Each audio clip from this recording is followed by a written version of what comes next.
Hello students, this is Shrishti ma'am here. Today we are going to study about the chapter first, class 7th. जो class 7th का पहला chapter है हमारा history का, tracing changes through 8,000 years.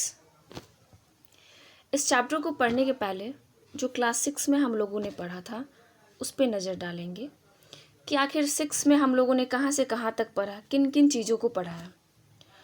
सबसे पहली बात कि क्लास 6 में हम लोगों ने ये देखा कि अर्ली मैन यानी आदि मानव जो थे वो पेड़ पौधों से फल मूल इकट्ठा करके खाते थे। वो इधर उधर घूमते थे खाने की तलाश में, कभी कभी जानवरों का शिकार करके भी वो खाते थे। तो ये वजह था कि उनको हंटर गैदरर्स की संज्ञा दी गई थी। हंटर गैदरर्स उनको इन्हीं वजह से कहा गया था क्योंकि वो फल फूल खाते थे और जानवरों को मार के भी खाते थे। वहाँ हमने पैलियोलिथिक और मेसोलिथिक एज के बारे में भी पढ़ा था। क्लास 6 में हमने पैलियोलिथिक और मेसोलिथिक एज के बारे में भी पढ़ा था।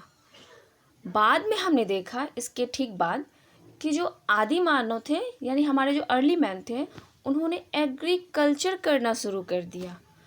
उन्हें खेती करने आ गई थी, तो उनकी जो घूम घूम के खाने इकट्ठे करने वाली प्रवृत्ति थी, जो जानवरों को मार कर खाने वाली प्रवृत्ति थी, वो चेंज होने लगी। अब वो इधर उधर लगातार नहीं घूम के एक जगह शिफ्ट होने लगे, और वो जो शिफ्ट होने लगे एक जगह उनकी कम्युनिटी बन गई। उसको हम बोलते थे परमानेंट सेटलमेंट। क्या बोले? Permanent settlement. जब परमानेंट सेटलमेंट होने लगा, लोग परमानेंट सेटलमेंट होने लगा, इसका मतलब ये जब एक साथ बहुत सारे लोग रहने लगे एक जगह पे, तो वहाँ एक कम्युनिटी का निर्माण हुआ। कम्युनिटी कब निर्माण होता है? किसी एक के वजह से तो निर्माण हो नहीं सकता है। जब बहुत सारे group of people use to live at a particular place, then it will be known as क्यों कम्युनिटी। नाउ कम्युनिटी बनी, उसके बाद से वहाँ सिविलाइजेशंस का निर्माण होना शुरू हुआ। जैसा कि हम लोगों ने क्लास 6 में इंडस वैली सिविलाइजेशन के बारे में पढ़ा था। जो इंडस वैली सिविलाइजेशन है वो इसी प्रकार का एक सिविलाइजेशन था जो उस टाइम निर्माण हुआ था जिसका। तो हम लोगों ने देखा कि लोग अब घूमना बंद करके एक जगह सेटल होना शुरू किए। परमानेंट सेटलमेंट होती है, उसके बाद एक कम्युनिटी का निर्माण होता है। कम्युनिटी के निर्माण होने के बाद सिविलाइजेशंस बनने स्टार्ट होते हैं। अब जब सिविलाइजेशंस बनने लगे तो डायनेस्टीज किंगडम्स बनने लगे। किंगडम बनने लगे तो उस किंगडम पे राज करने के लिए राजाओं का भी होना ज़रूरी होता था। तो धीरे धीरे क्या होता है, राजा आते हैं किंगडम्स पे रूल करने के लिए और वो अपना डायनेस्टी बनाते हैं। तो इस तरह से क्लास 6 में हम लोगों ने ये चीज़ भी देखा है कि बहुत सारे राजा, बहुत सारे डायनेस्टीज़ के बारे में भी हमें पढ़ना था। तो एक दो डायनेस्टीज़ हैं, जैसे गुप्ता डायनेस्टी है, मौर्यन डायनेस्टी है, मगध डायनेस्टी है। इनके बारे में हम लोगों ने क्लास 6 में पढ़ा था। और कई ऐसे राजा हैं जिनका इतिहास में काफ़ी नाम है, जैसे चंद्रगुप्त हुए, अशोक हुए, और भी ऐसे कई राजाएं हैं जिनके बारे में क्लास 6 में हम लोगों ने पढ़ा था। तो एक तरह से हम लोग देखें तो क्लास 6 में हमने जो हिस्ट्री पढ़ा था वो पैलियोलिथिक एज से पढ़ना शुरू किया था और 700 AD तक पढ़ा था। कब से कब तक? पैलियोलिथिक एज से शुरू करके 600 और 700 AD तक की हिस्ट्री पढ़ी थी।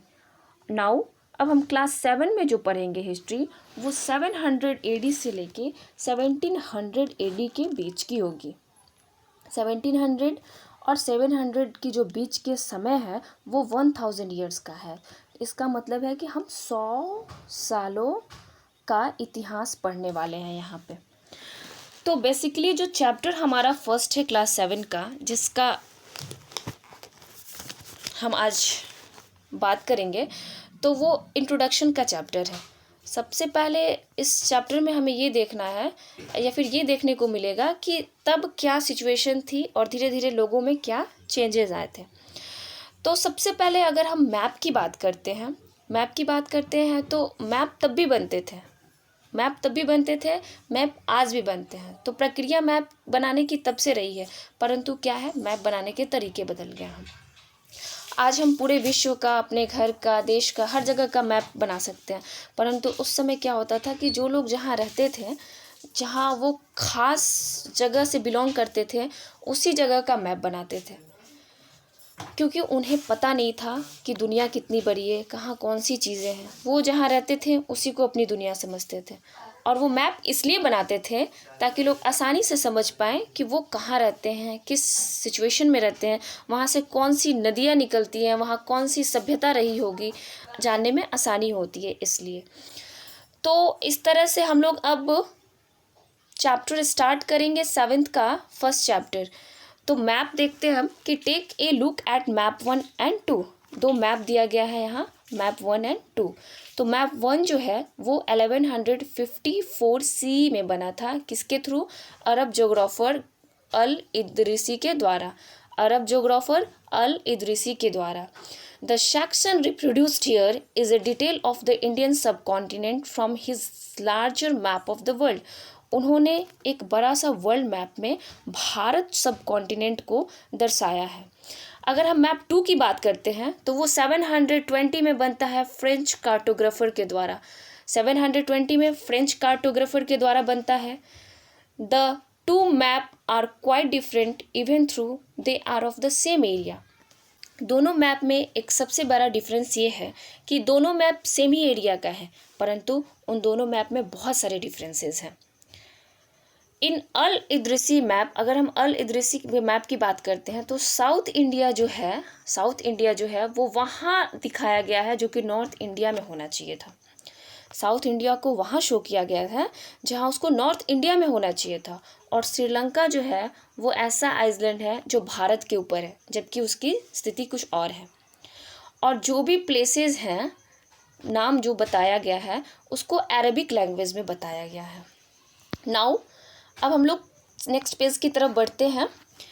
And there are some well known names like Kannauj in Uttar Pradesh.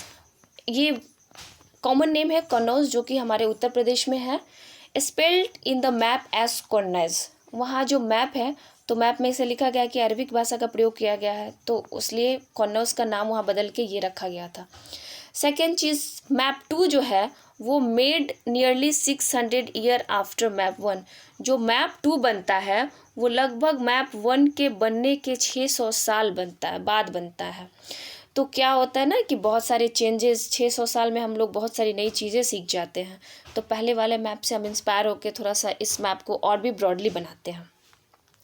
This map seems more familiar to us. और ये जो मैप बना था, सेकंड वाला मैप बना था, वो हमारे आज के मैप से बहुत ज़्यादा डिफरेंस नहीं था, क्योंकि वो पहले वाले मैप से इंस्पायर होकर बना था। तो जो भी चीज़ें उसमें डालनी थी वो पहले से बेहतर डाली गई थी और बिल्कुल हमारे आज के मैप से बहुत हद तक सिमिलर थी। This map seems more similar to us and the coastal area in the particular area are surprisingly detailed. हर चीज़ों को वहाँ सही तरीके से दिखाया गया था। And merchants on their voyages, chapter 6 में हम लोग देखेंगे। Equally important is the fact that the science of cartography differed in the two periods. हम लोग इस चीज़ को देखेंगे कि मैप बनाने की जो कला है वो दोनों टाइम में डिफरेंट है। When historians read documents, जब historians डॉक्यूमेंट्स को पढ़ते थे, मैप्स को पढ़ते हैं, टेक्स्ट को पढ़ते हैं फ्रॉम द पास्ट, जो कि पुराने टाइम का जो हिस्ट्री है उसको पढ़ते हैं, तो they have to be sensitive to the different historical backgrounds, the context in which information about the past was produced. New and old technology, ठीक है, पुराने और नए जो चीज़ें हम लोग टेक्नोलॉजी सीखते हैं, स्किल सीखते हैं, तो उसके बारे में बताना है। If the context in which information is produced changes with time, जो कॉन्टेक्स्ट है उसमें जो इन्फॉर्मेशन होता है वो समय के साथ बदलते रहता है। What about language and meaning? भाषा और उसके मतलब के साथ क्या है?